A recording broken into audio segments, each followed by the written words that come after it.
আসসালামু আলাইকুম ওয়া রাহমাতুল্লাহি ওয়া বারাকাতুহু। স্বাগত জানাচ্ছি নতুন আরেকটি ভিডিওতে।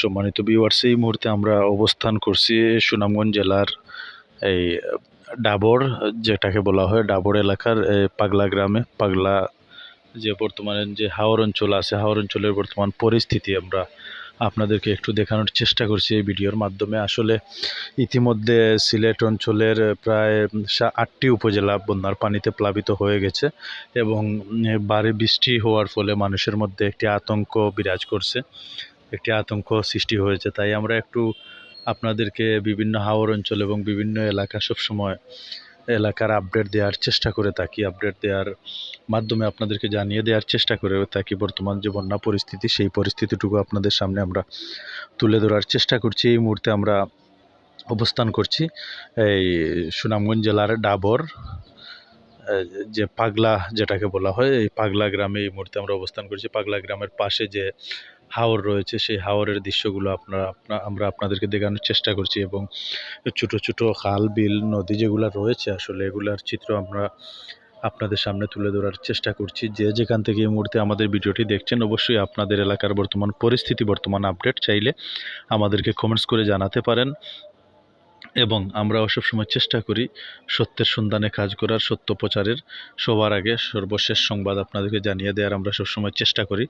তো অবশ্যই আপনারা আমাদের সাথে থাকবেন। আমাদের যারা এখনও চ্যানেলটি ফলো করেন না, অবশ্যই ফলো করে লাইক কমেন্ট ও শেয়ার করে আমাদের সাথে থেকে আমাদেরকে সঙ্গ দিবেন, এটাই প্রত্যাশা করছি। আমরা সবসময় বিভিন্ন জায়গার, বিভিন্ন এলাকার বিভিন্ন পরিস্থিতি আমরা তুলে ধরার চেষ্টা করি। ইতিমধ্যে সুনামগঞ্জের অবস্থা খুব ভয়াবহ।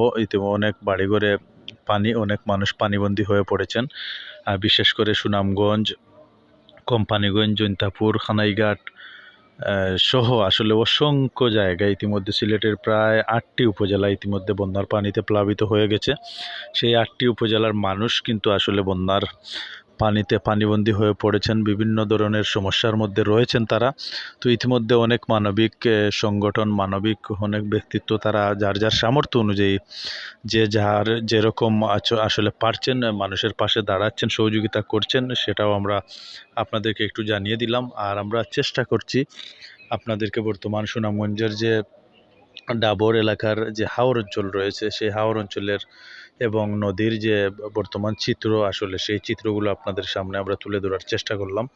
তো যারা এতক্ষণ আমাদের ভিডিওটি দেখছেন, আবারও আপনাদের সবাইকে অসংখ্য ধন্যবাদ জানাচ্ছি। অবশ্যই আপনারা সবসময় আমাদের সাথে থাকবেন, লাইক কমেন্ট ও শেয়ার করে আমাদের পাশে থাকবেন। আমরা সবসময় চেষ্টা করব আপনাদেরকে সবার আগে সর্বশেষ সংবাদ জানিয়ে দেওয়ার।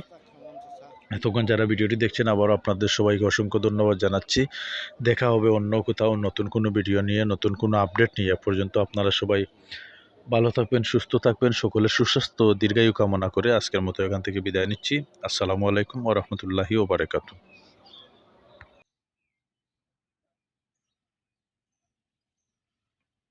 সুনামগঞ্জ ডাবর ইটা পড়ছে না নি এই গ্রামের নাম কি তাই সাইডে পাগলা। আচ্ছা।